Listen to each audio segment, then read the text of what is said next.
3. El problema de las emociones. Arriano da cuenta de un encuentro que ilustra con más detalle este interés en el control. Se produjo entre Epicteto y un hombre que fue a verle a su escuela en Nicópolis. El visitante acudió porque no sabía qué hacer con un hermano suyo que estaba muy enfadado con él. ¿Y qué se puede hacer ante algo así? La respuesta típica de Epicteto, directa, sin rodeos, es: nada, no se puede hacer nada. No tenemos control sobre las emociones ajenas. Pertenecen a la categoría de las cosas que no dependen de nosotros. El único que puede influir sobre la ira del hermano es el hermano mismo. Pero Epicteto no se detiene aquí. Se centra de inmediato en lo que sí puede controlar el visitante, esto es, su reacción ante la ira de su hermano. Epicteto le indica que el verdadero problema es la molestia que la ira de su hermano provoca en él, un problema que afortunadamente el visitante puede solucionar por sí mismo. Ha formulado un juicio acerca de la ira de su hermano, y ese juicio ha generado una emoción que es la que le amarga. El problema no radica pues en el hermano, sino en quien se queja de él. Esta anécdota muestra cómo las emociones, tanto las ajenas como las propias, conforman y colorean nuestras interacciones con el prójimo. La palabra estoico en el inglés actual se refiere a alguien impasible, es decir, indiferente a las pasiones, y tiene una connotación negativa. Hoy en día las emociones se ven sobre todo como algo bueno. El amor, compasión y la empatía gozan desde luego de una gran popularidad en todo el mundo. Pero son otras las pasiones que protagonizan esta historia: la ira, el rencor, la impaciencia, y son mucho menos atractivas.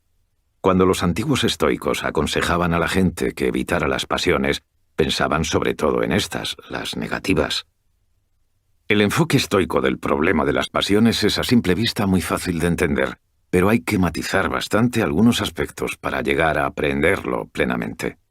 El aserto central es este: nuestras emociones son el producto de nuestros juicios, de lo que se sigue que podemos controlarlas por completo y que somos responsables de ellas. Al visitante de más arriba le molestaba la ira de su hermano a causa de su actitud hacia ella.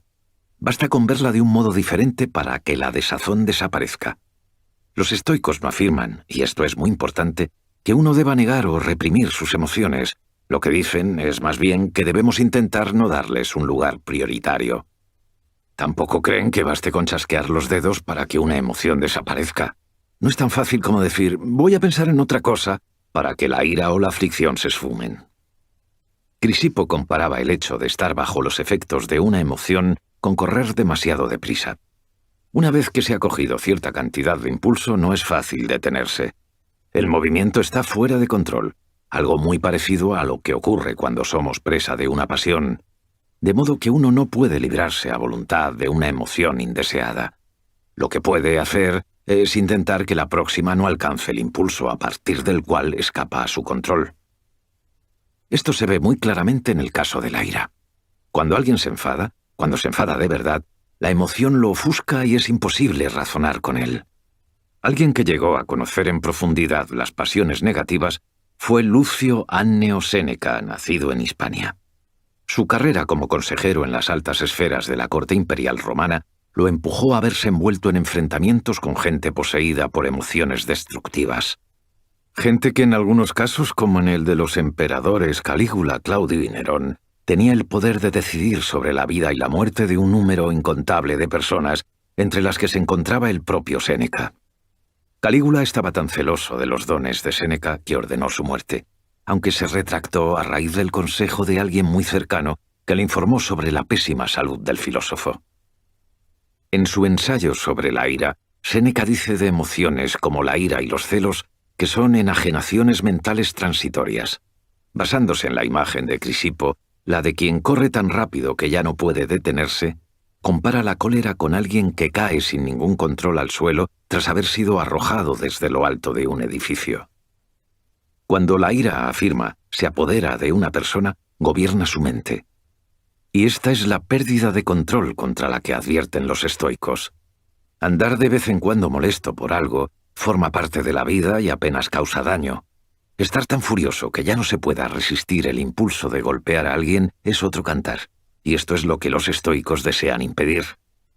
Séneca insiste en que no necesitamos la ira para responder a lo que nos perjudica a nosotros o a nuestros allegados.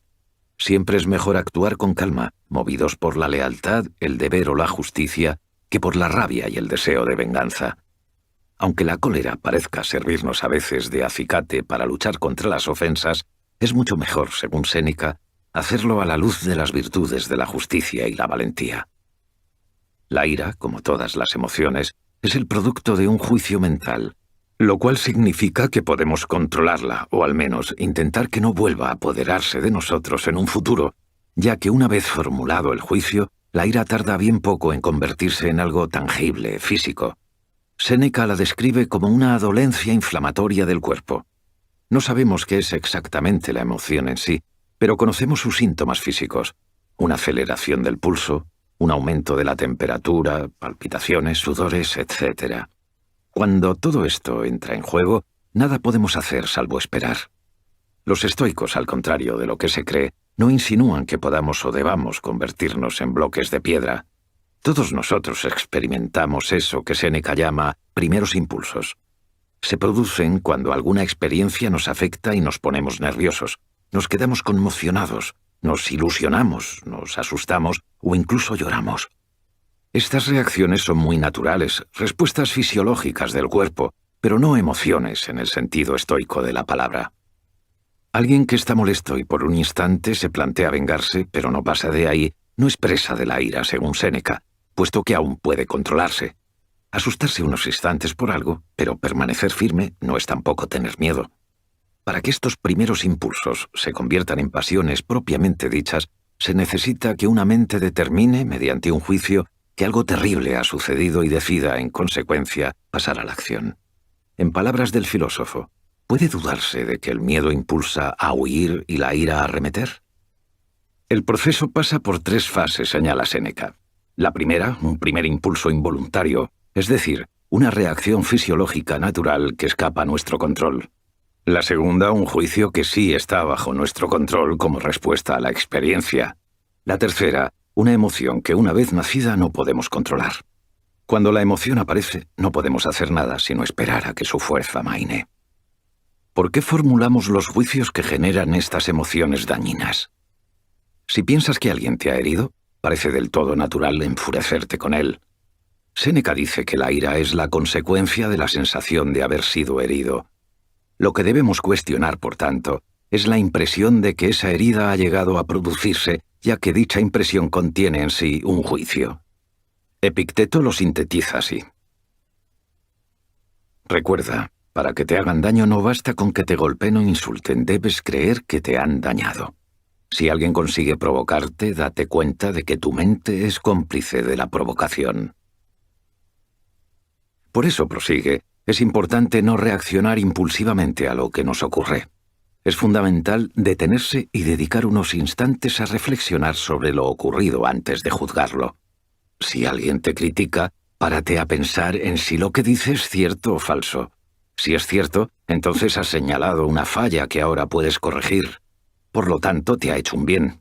Si por el contrario lo que dice es falso, entonces es él quien está en un error y por tanto quien se perjudica. Los comentarios críticos en sí no te hacen ningún daño. La única forma de que puedan dañarte de verdad seriamente es que tú te dejes arrastrar por la provocación y que la ira se adueñe de ti.